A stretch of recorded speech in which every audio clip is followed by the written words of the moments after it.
Hello everyone, কেয়া কিচেনে আপনাদের স্বাগতম। আজকে আপনাদের বাঁধাকপির একটি নতুন রেসিপি আমি দেখাবো। চলুন কিভাবে রেসিপিটি তৈরি করবেন দেখে নেওয়া যাক।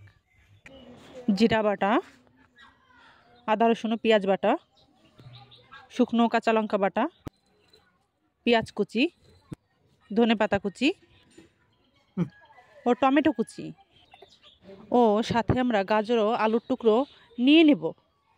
এরপর আমরা গাজর আলুর টুকরো কড়াইটি গরম করে দিয়ে দিব।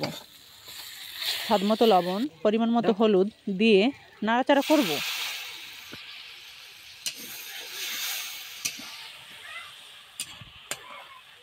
কিছুক্ষণ নাড়াচাড়া করার পর আমরা ঢাকনা দিয়ে ঢেকে দিব। কিছুক্ষণ ঢাকনাটা ঢেকে রাখার পর আমরা কিছুক্ষণ পর আবার ঢাকনাটা উঠাবো। উঠানোর পর কিছুক্ষণ নাড়াচাড়া করতে হবে।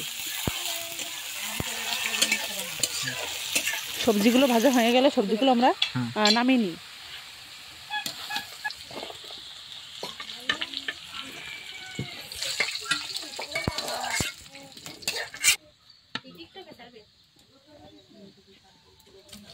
কড়াইতে জিরা তেজপাতা দিয়ে জিরা বাটা, আদা রসুন বাটা,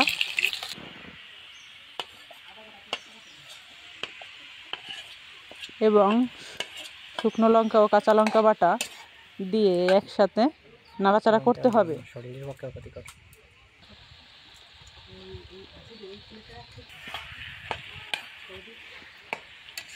পরিমাণ মতো লবণ, পরিমাণ মতো হলুদ দিয়ে কিছুক্ষণ নাড়াচাড়া করতে হবে।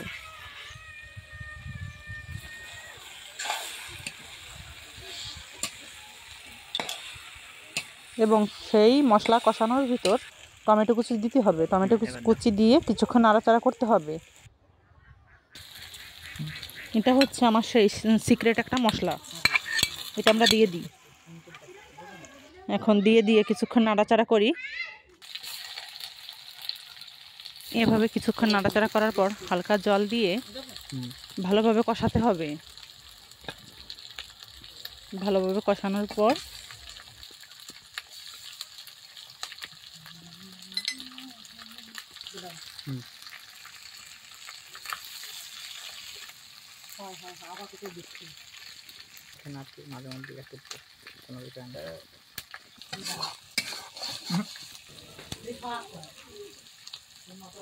এরপর আমরা কুচিয়ে রাখা বাঁধাকপিগুলো দিয়ে দিই। দেবার পর সেই মশলার ভিতরে হালকা নাড়াচাড়া করে নিই।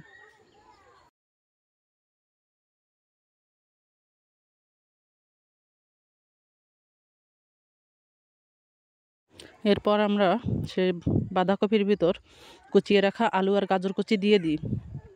দিয়ে দেবার পর কিছুক্ষণ নাড়াচাড়া করি।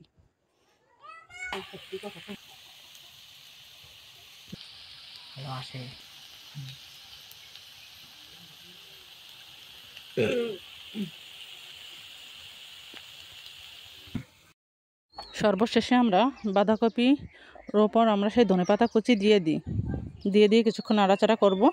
এখন বন্ধুরা, হয়ে গেল সেই আমাদের কাঙ্ক্ষিত সেই বাঁধাকপির নতুন রেসিপিটা।